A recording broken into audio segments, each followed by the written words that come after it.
Hey everybody, welcome into Northern Life here with Ryan and Hunter. I'm Briggs. So happy to be back with you guys on this Tuesday. Yes. Yeah, it was a really nice vacation. Had a fantastic time, but sometimes it's nice to come back to reality a little bit. Yeah, I'm probably not nice to go through the hundreds of emails you missed in the time being. But. It did take me a couple hours this morning to scroll through. I know, I was gone for like 7 days. Oh my gosh. I know, so those emails add up, especially because we just get them constantly. Yeah. Day. But super nice to be back. Here's the real question. Were you able to stay away from work while you were down there? Were you on your phone at all? Or? I did a pretty good job, Good. I will say. I tried to stay away. The one thing that did, though, get me in a little bit was, when we learned the Berkey was changing and making some big changes. So I had to correspond with folks back here just a little bit about that. But all in all, it was very relaxing. Good. Gotcha. I feel refreshed. The sun beating down on you changes your mindset very quickly, Was it sunny the majority of the time you were in Hawaii? Yeah, Okay. pretty much the entire time I was there. 80 degrees, sunny.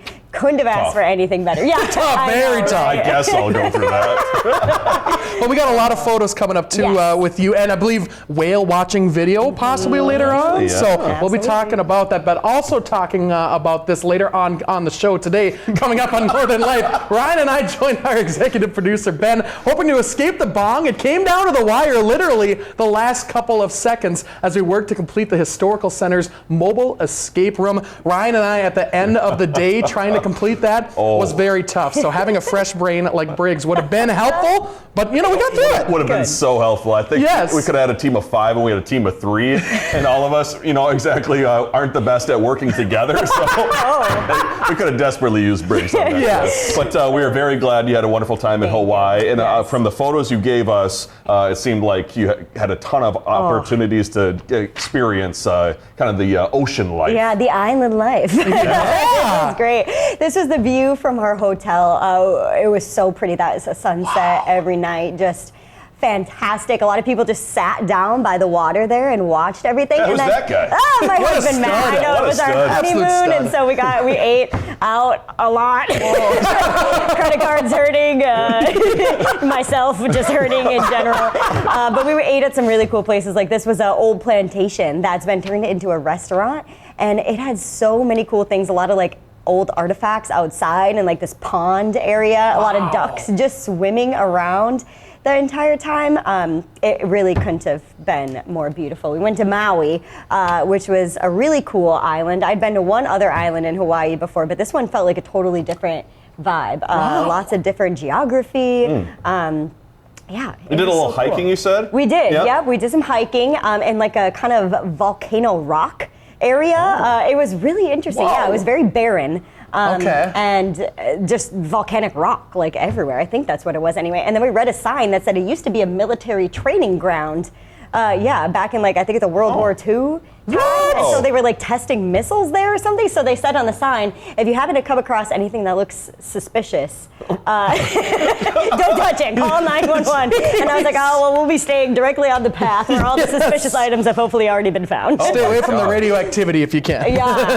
But it was wild. Lots of cool history in Hawaii. We had a chance to watch a little bit of Hawaii news. I couldn't help myself. I was like, gotta see what they do here in Hawaii. But the forecasters, meteorologists, I think they have kind of a easier time than most. Because the weather was copy paste. Yes. Yeah, but they were forecasting the waves and the swell of the waves. Weird. All the surfers out there, maybe. Yeah, that makes sense. Yeah, hurricane season, I bet, gets kind of wild down there, perhaps. Maybe that. But that's the only time that it gets interesting down there when it comes to the weather. There was an earthquake there while we were there, actually, but we didn't feel it. One of my coworkers here texted me, and he was like, "Are you shaking right now?" And I was like, "What are you talking about?" I hadn't heard of an earthquake yet. From excitement? I don't know what you're talking about. But luckily, it sounded like everybody, for the most part, was okay, and there weren't any injuries from that. But I don't think it was our island. That was that's true. I was at the gym. I think it was the day after you left. It was special report, earthquake in Hawaii. I was like, oh no, Briggs, how you doing? I looked up the island. I was like, oh, okay, it's a different island. So. The first thing I saw when I Googled it too was Hawaii earthquake, no tsunami expected. I was like, oh, Can you imagine? That is Oh my ideal. gosh. Well, hey, coming up later in the show too, Briggs here is going to be talking about her whale watching tour as we share more video from her time in Hawaii. So we're going to keep this Hawaii party going. And when Briggs was away, Briggs, we wanted to inform you that people were asking about where you were, and they had some comments for you. And so we had Deborah who asked, "Where is Briggs?" So Briggs was on vacation, so she's back now, as you can tell. And then we had Cindy who couldn't believe that you were leaving me and Hunter unattended and unsupervised. Oof, that was rough. I did hire some babysitters though. Alexis, Kendall, Heidi. I'm just kidding. They did great though. They did. Everybody did such a good job filling in. Yeah, that was nice to have them on and as guest hosts. And finally, Hunter and I talked about this the other day, but it was not even like 10 minutes into our first show without you. And Hunter's mom said she already missed you on that day one. She watched one segment and she's like, "This is enough. We need Briggs back." It was just us. That's too. my mom.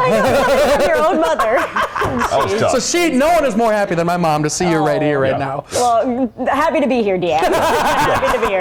Well, if you are hoping to take a future vacation like me, there could be a new form of travel coming to Minnesota. This is crazy. There's a Minnesota nonprofit group who is proposing a study to look at connecting Rochester, Minnesota and the Twin Cities via train-like capsules.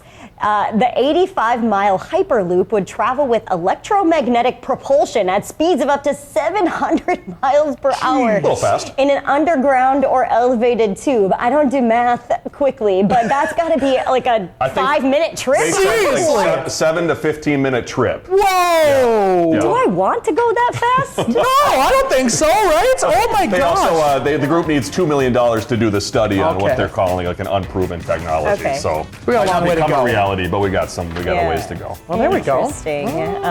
Would like to see it come to reality. Yeah, I We'll guess. see what Kinda happens. nice. Yeah. Hey, coming up, we're getting ready to escape as Ryan and Hunter check out the escape room.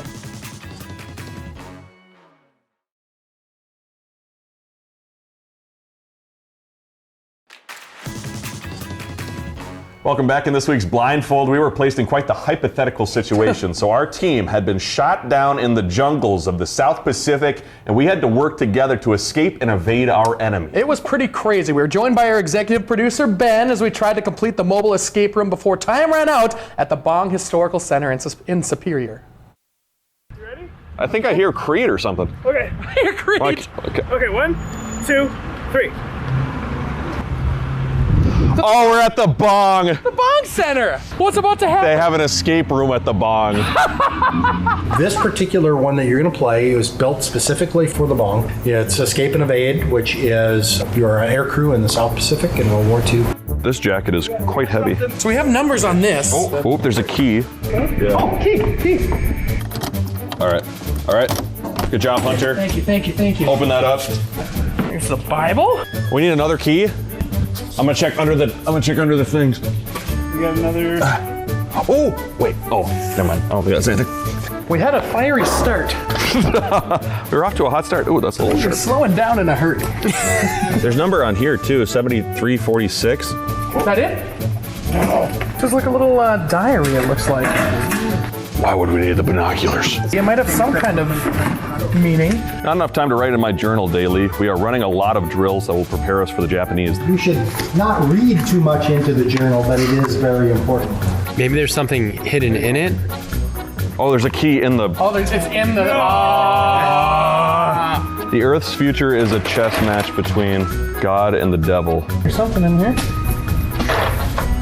Open it, Hunter. Open it. What we got? Oh, apart. Okay, we're good. Oh. Whoa. Cool. Canteen. With a key on it. For emergency mission, proceed to your plane and receive briefing.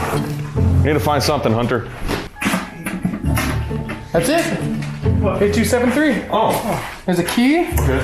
There's a plane launched from a covert base that is 90 miles from the target. It'll be cruising at a speed of 65 miles, so that means it'll take... You need a computer. A computer from World War II. Oh, this thing. Rotate the dial so the black arrow points to the airspeed on the outside set of numbers. So the airspeed points to the outside set of numbers. So that's 65. Okay, so that's the outside set of numbers. Find the number of miles to be flown. How many miles is it? 90? Yep. So 120. There we go. Okay. Oh, you know I'm not good at math.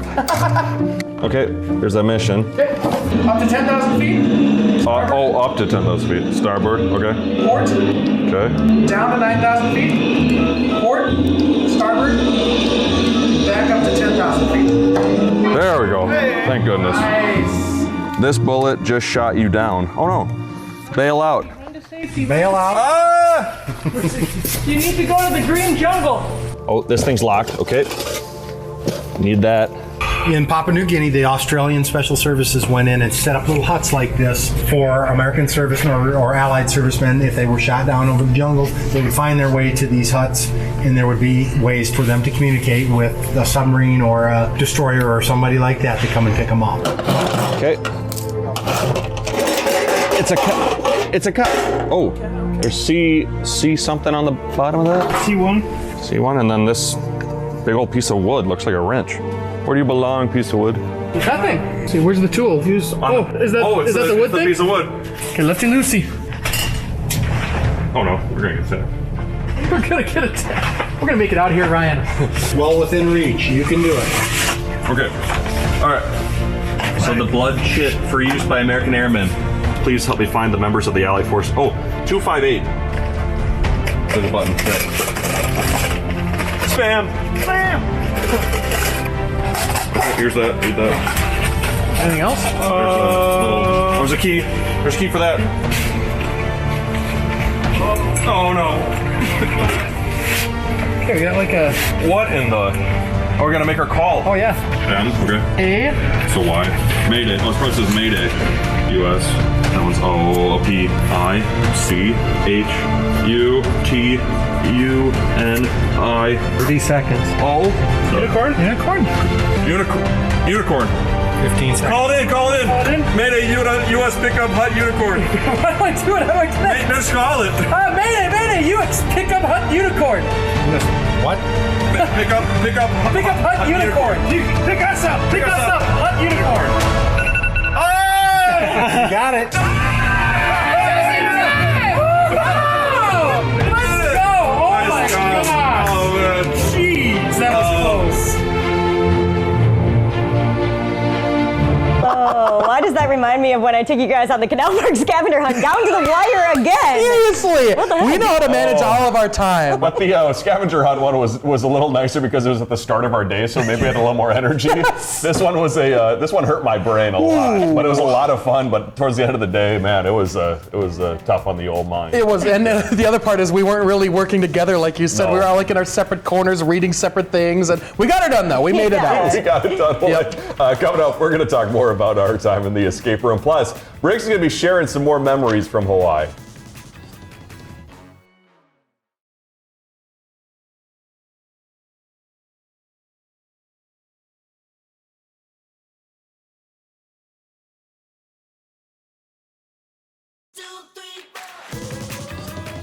I mean, I'm very happy we completed that escape room in time. It was cool. It was like a buzzer beater shot in like a basketball game. Literally, like probably a second or a fraction of a second before that thing went off is when we got it. And it was, like you said, it was quite the experience, very tough. And while that story was about 5 minutes long, it did take us the full hour to do it. So I don't want you to think it was easy. Shout out to Keith, by the way, who edited that package. The magic of editing. Yeah. The 55 minutes you didn't see were full of silence and anger and but determination. So we got it done. It was a lot of fun. It looks like the people at the Bong put a lot of energy into setting that up. Yes. It looked really cool. That was my first time in the Bong Historical Center. Me too. What a beautiful space. We should just go back and tour it sometime. Yeah. I mean, there's a lot of cool artifacts in there, so Not timed, just Yeah, not timed. timed. As long as we want to be in there until they close. A big thanks to everyone. It was really fun. I just wanted to, preface that I didn't eat and it was the end of the day. So you don't want to be around me when I don't eat. I'm a little There was one part where you were like,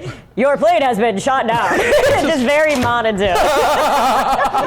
It was a long day in the old newsroom. But we're happy you're back, Briggs. Thank and you. we're going to share some more Hawaii memories. And it sounds like one of your highlights of the trip, too, was seeing some whales in the Pacific. Oh my gosh, by far the best part. I took a lot of videos and tried to compile the coolest parts into this little clip here. But that whale was just sitting there with his tail up in the air for the longest time. It was so weird. The guides on the boat were like, we've never really seen that not happen. But we saw whales breaching just like right in front of us. We went out on this really cool catamaran with a bunch of other folks, so that was cool. Some that just kind of swam by with their little baby.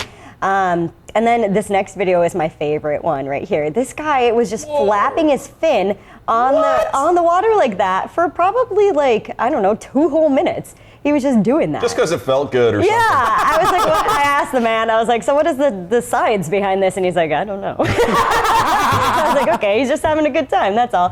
But yeah, the folks that we took the charter through were just amazing. They knew so much about whales. Apparently, this is their like peak time in Hawaii. So they spend most of their life in Alaska and then migrate down to Hawaii to give birth and mate, and then they're just in the water there for like 6 to 8 weeks, and so that's kind of like the prime viewing time. They're kind of on their own vacation. Yeah. It's warm down here. Hey, nice water. Yeah, wow. Yeah, it was super cool because like even from while we were on that boat, we obviously got a really cool view, but then even from just our hotel like lawn area, you could see whales just like jumping all day long. So we were just sitting at the pool with some binoculars, like looking out at the water. Nice. Some people were probably like, "What are you looking for? What are you I just want to see the water. The water did look nice. It was very clean, Yeah. and the whales like kind of camouflage themselves, I guess, a little bit, so you can't really see their bodies, even though they're like right under the water near you. But then all of a sudden they just come right up, and you're like, "Oh, holy crap! There's a whale there." There you are, Mr. Whale. Yeah, I was in the warm water. Ryan, you were in the very cold water this weekend. I did not envy you. Yeah, we were. I did the polar plunge with a couple of our members, Ryan and Ben and Heidi and Madison. It was a wonderful time on Saturday, but my goodness, it was windy. If you were up here in the Twin Ports, you experienced that wind. But jumping into the water itself wasn't too bad. We got to jump off the dock, but getting out and also waiting on the dock in the wind, it was a little tough. But my family came up for the weekend. They wanted to see me do it, so I'm glad they were here and to watch me experience that. That banana costume, by the way, I would not advise jumping in a costume because a lot of water ended up in that suit. Just soaks it all weighed up. me down, but it was a lot of fun for a good cause. Yeah, good fundraiser for Special Olympics. Awesome. Certainly was. Good for you, Ryan. Thank you. Well, after the break, we'll show you what's in store for tomorrow's show. Stay with us.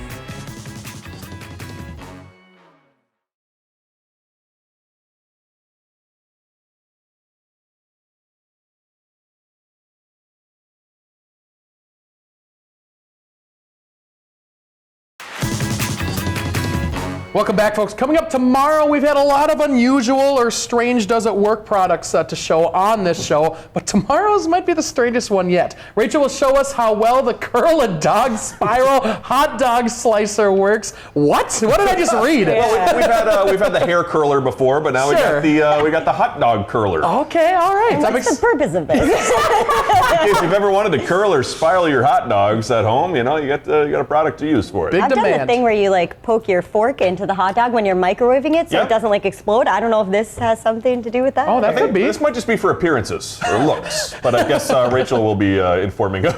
I'm tomorrow. excited. We'll find out, I guess. Hopefully. Yeah. I do look forward to her report. Nice. We're also going to get to a few viewer comments from the past few months that went undiscovered until now. Ryan and I found them at the boat show while we were there looking at our mentions on Northern Lake, where we're like, oh no, we've been missing these great comments. So we're going to have to show this tomorrow. Plus, we're going to talk about some of the conversations we had with you all at the boat Duluth Sport show as well. It was a blast talking with all those Yeah. people. Yeah, my A lot gosh. of vendors down at the deck too. Yeah. Oh, it was great. You guys were down there Sunday, right? Sunday. Yep. Yeah. Okay, We saw you okay. on that lawnmower Friday. Yeah. It like was. a fun That was time. pretty darn cool. Yeah. Well, thank you so much for joining us today. We'll see you back here tomorrow. Find some time to throw a line or just head outside to unwind. That's the life in the great North Woods. Hike or bike, whatever you like. Get out in the day, enjoy the night. Yeah, we got the life in the great North Woods. Yeah, we got the life in the great North Woods. Yeah, this is Northern Life.